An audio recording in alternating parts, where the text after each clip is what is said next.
Good day, YouTube.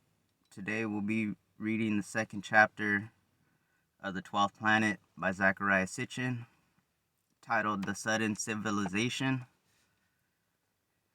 For a long time, Western man believed that his civilization was a gift of Rome and Greece, but the Greek philosophers themselves wrote repeatedly that they had drawn on even earlier sources. Later on, travelers returning to Europe reported the existence in Egypt of imposing pyramids and temple cities half buried in the sands, guarded by strange stone beasts called sphinxes.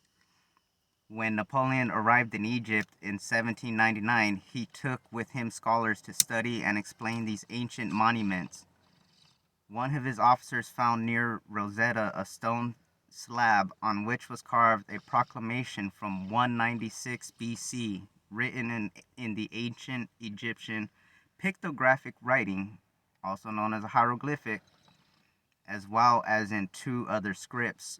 The decipherment of the ancient Egyptian script and language and the archaeological efforts that followed revealed to Western man that a high civilization had existed in Egypt well before the advent of the Greek civilization. Egyptian records spoke of royal dynasties that began circa 3100 BC, 2 millennia before the beginning of Hellenic civilization. Reaching its maturity in the 5th and 4th centuries BC, Greece was a latecomer rather than an originator. Was the origin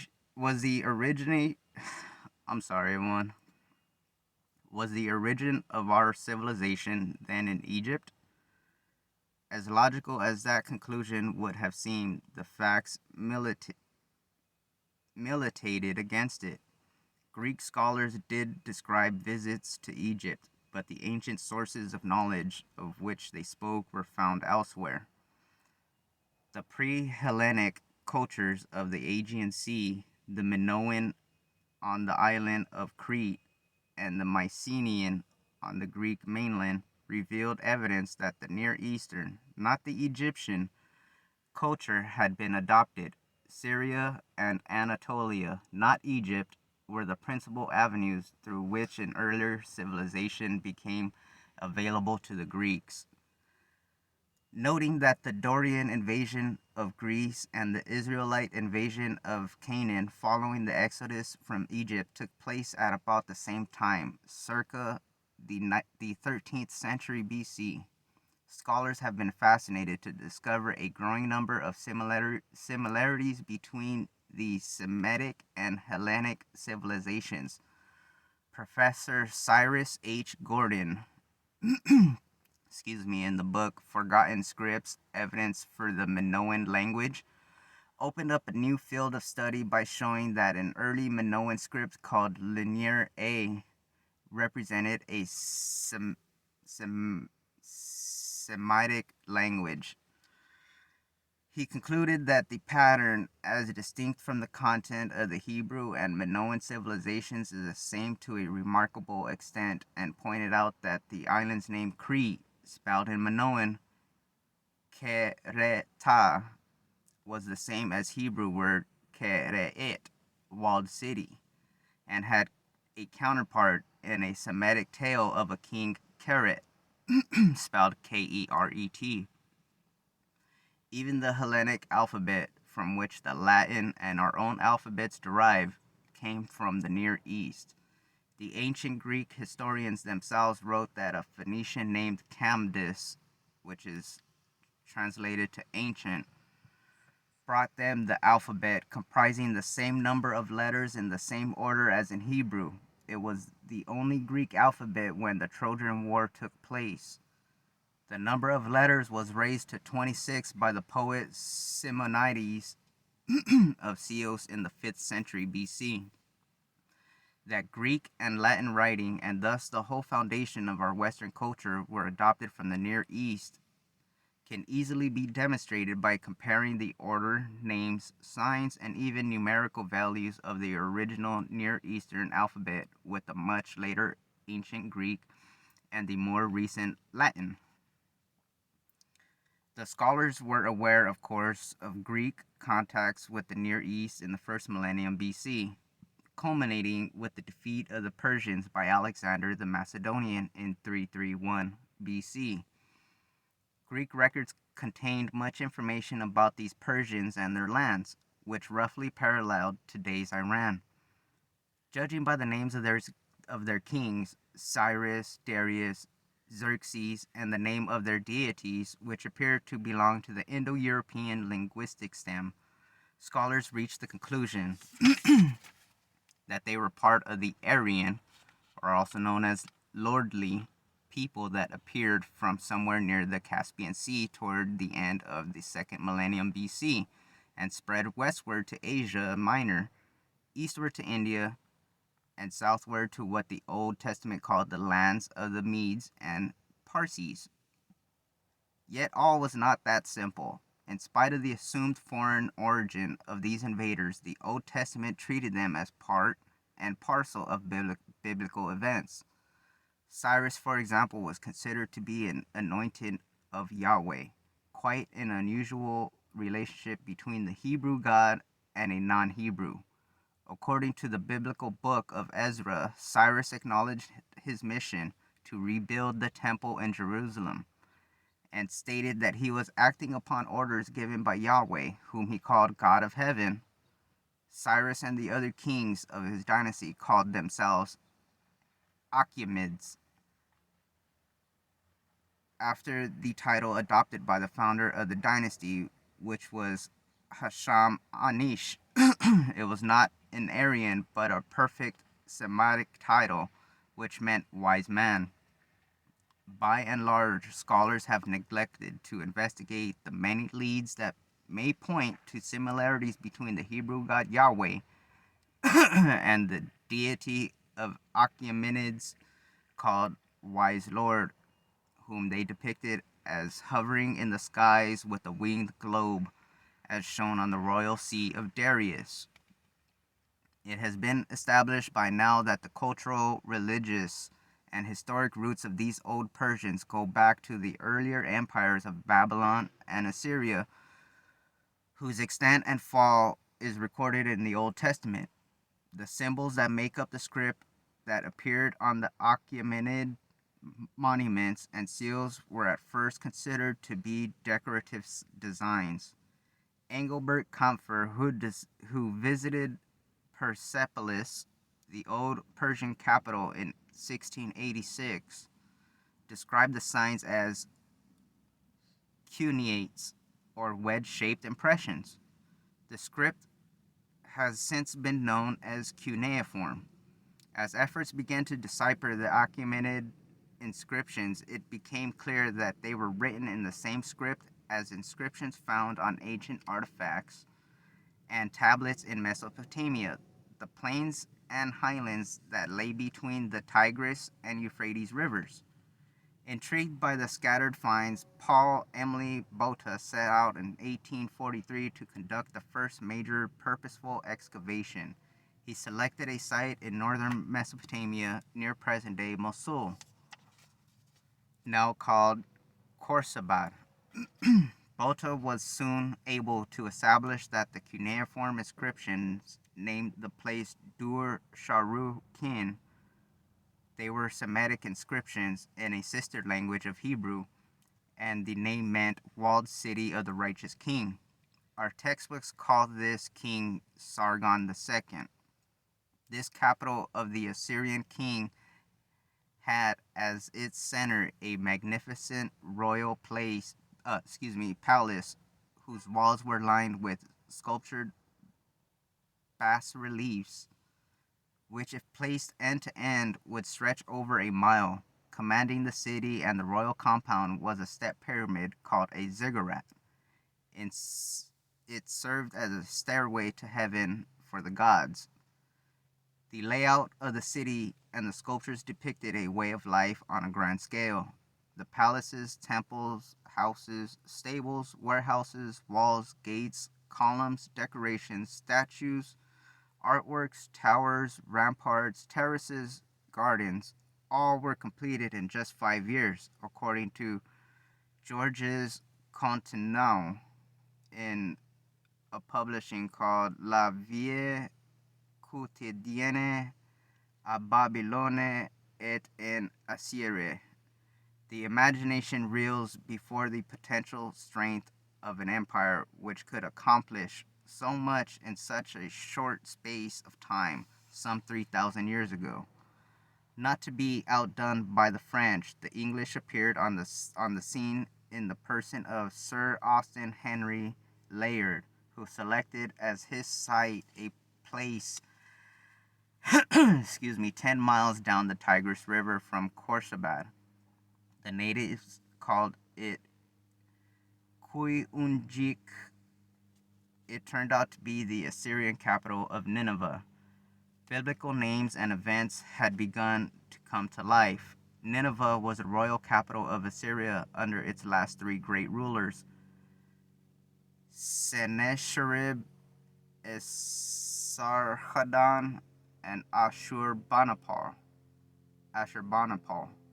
Now in the 14th year of the king Hezekiah did Sennacherib, king of Assyria, come up against all the walled cities of Judah. Relates the Old Testament to 2 Kings 18:13, and when the angel of the Lord smote his army, Sennacherib departed and went back and dwelt in Nineveh.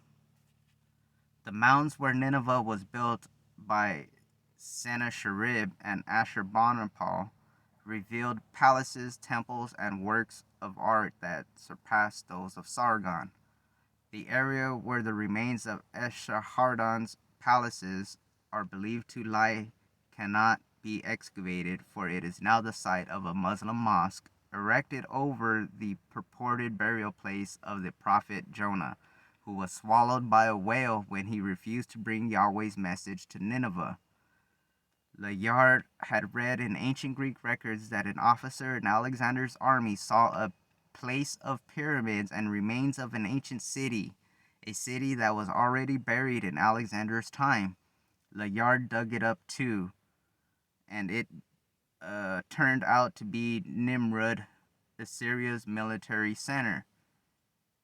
It was there that Shalmaneser II set up an obelisk to record his military expeditions and conquests. Now on exhibit at the British Museum, the obelisk lists among the kings who were made to pay tribute: Jehu, son of Omri, king of Israel. Again, the Mesopotamian inscriptions and biblical texts supported each other. Astounded by increasingly frequent corroboration of the biblical narratives by archaeological finds, the Assyriologists, as these scholars came to be called, turned to the 10th chapter of the book of Genesis. There, Nimrod, a mighty hunter by the grace of Yahweh, was described as the founder of all the kingdoms of Mesopotamia. And in the beginning of his kingdom, Babel and Erech and Akkad, all in the land of Shinar, out of that land there emanated Ashur, where Nineveh was built, a city of wide streets, and Calah and Resen, the great city which is between Nineveh and Calah. There were indeed mounds the natives called Calah, lying between Nineveh and Nimrud. When teams under W. Andre excavated the area from 1903 to 1914, they uncovered the ruins of Ashur, the Assyrian religious center, and its earliest capital. Of all the Assyrian cities mentioned in the Bible, only Resen remains to be found. The name means horse's bridle. Perhaps it was the location of the royal stables of Assyria. At about the same time as Ashur was being excavated, teams under R. Koldewey were completing the excavation of Babylon, the biblical Babel, a vast place of palaces, temples, hanging gardens, and the inevitable ziggurat. Before long, artifacts and inscriptions unveiled the history of the two competing empires of Mesopotamia, Babylonia and Assyria, the one centered in the south, the other in the north. Rising and falling, fighting and coexisting, the two constituted a high civilization that encompassed some 1500 years, both rising circa 1900 BC. Ashur and Nineveh were finally captured and destroyed by the Babylonians in 614 and 612 BC, respectively. As predicted by the biblical prophets, Babylon itself came to an inglorious end when Cyrus the Achaemenid conquered it in 539 BC. Though they were rivals throughout their history, one would be hard to find any significant differences between Assyria and Babylonia in cultural or material matters. Even though Assyria called its chief deity Ashur, the all-seeing, and Babylonia hailed Marduk, son of the pure mound, the pantheons were otherwise virtually alike. Many of the world's museums count among their prize exhibits the ceremonial gates, winged bulls, bas reliefs, chariots, tools, utensils, jewelry, statues, and other objects made of every conceivable material that had been dug out of the mounds of Assyria and Babylonia.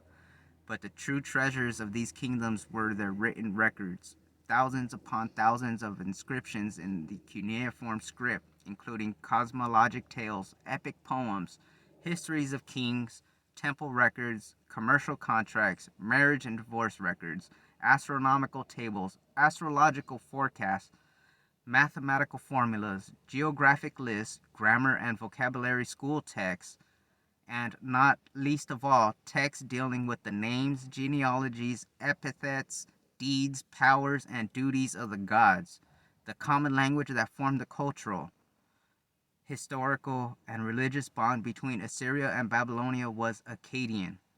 It was the first known Semitic language akin to but predating Hebrew, Aramaic, Phoenician, and Canaanite. But the Assyrians and Babylonians laid no claim to having invented the language or its script. Indeed, many other tablets bore the postscript that they had been copied from earlier originals. Who then invented the cuneiform script and developed the language, its precise grammar and rich vocabulary? Who wrote the earlier originals, and why did the Assyrians and Babylonians call the language Akkadian? Attention once more focuses on the book of Genesis and the beginning of his kingdom, Babel and Erech and Akkad. Akkad, could there really have been such royal capital preceding Babylon and Nineveh? The ruins of Mesopotamia have provided conclusive evidence that once upon a time there indeed existed a kingdom by the name of Akkad, established by a much earlier ruler who called himself Sharrukin, which is translated to the righteous ruler. He claimed in his inscriptions that his empire stretched by the grace of God in Lil, from the lower sea, the Persian Gulf, to the upper sea, believed to be the Mediterranean. He boasted that at the wharf of Akkad, he made Moor ships. That's Moor ships, from many distant lands. The scholars stood awed. They had come upon a Mesopotamian empire in the 3rd millennium BC. There was a leap backward of some 2,000 years from the Assyrian Sargon of Dur-Sharrukin of Sargon. Sorry, let me go over that again. There was a leap backward of some 2,000 years from the Assyrian Sargon of Dur-Sharrukin to Sargon of Akkad, and yet the mounds that were dug up brought to light literature and art, science and politics, commerce and communications, a full-fledged civilization long before the appearance of Babylonia and Assyria. Moreover, it was obviously the predecessor, and the source of the later Mesopotamian civilizations, Assyria and Babylonia, were only branches off the Akkadian trunk.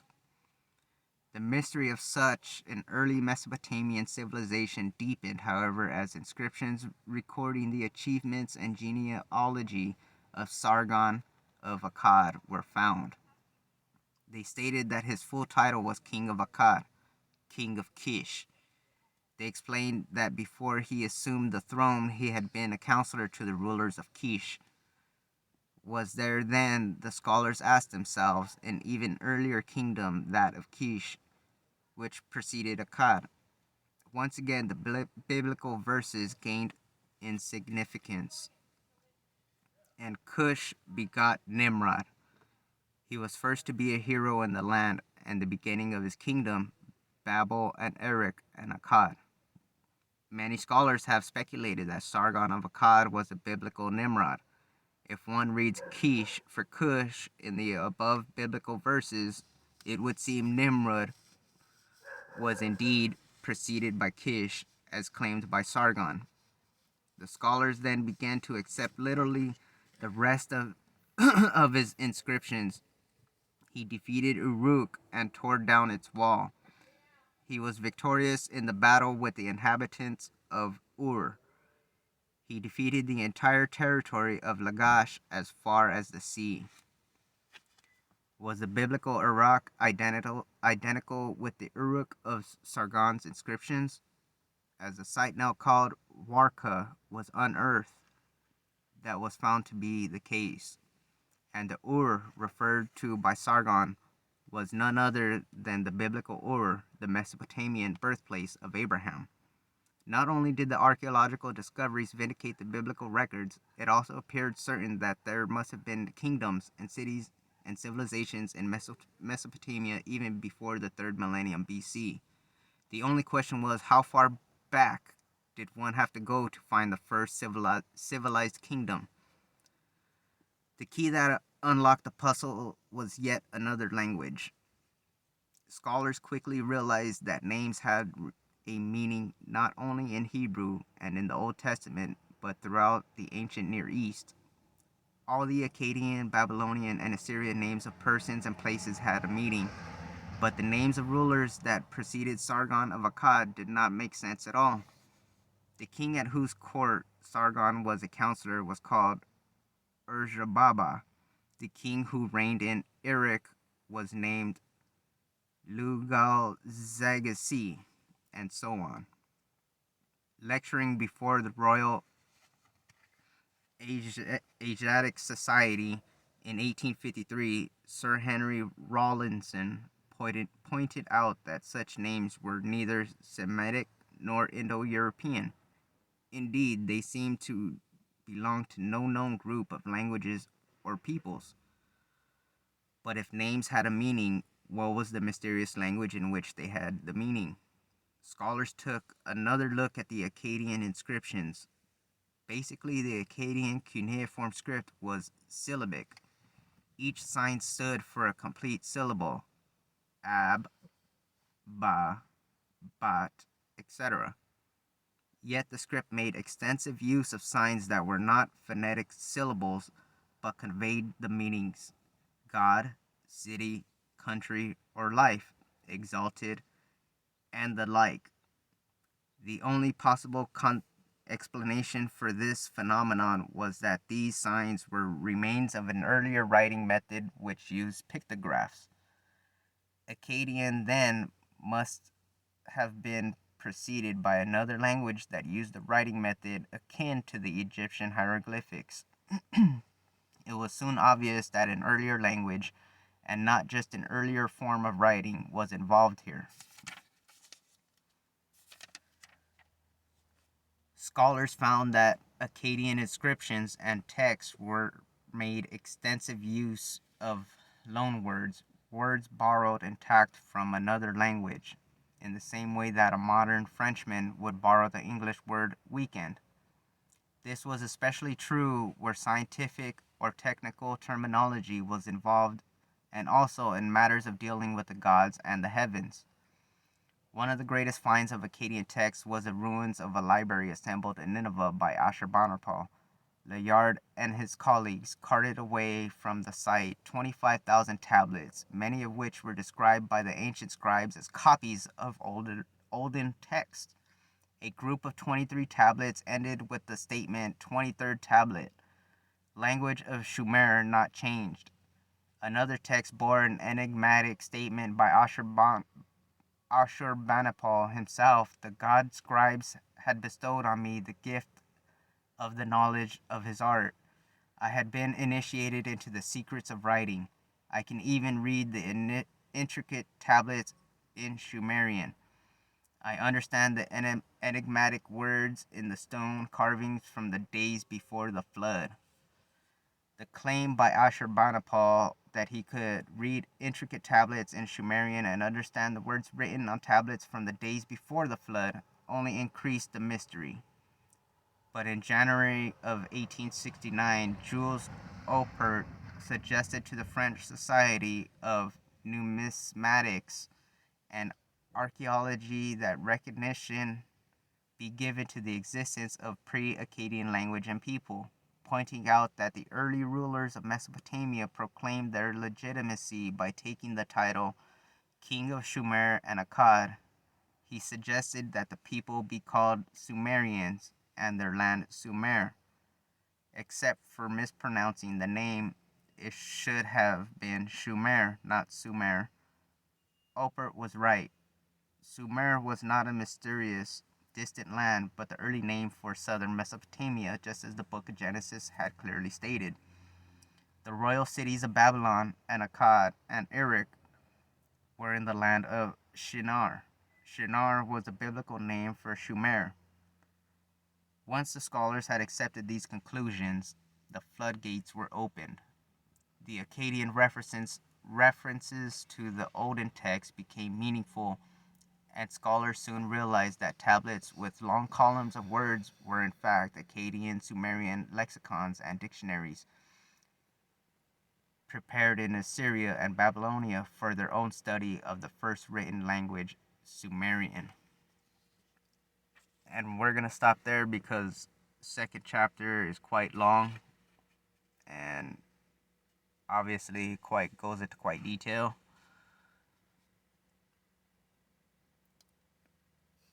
So it's been a pleasure reading with you, for you, anybody that's listening along, watching along.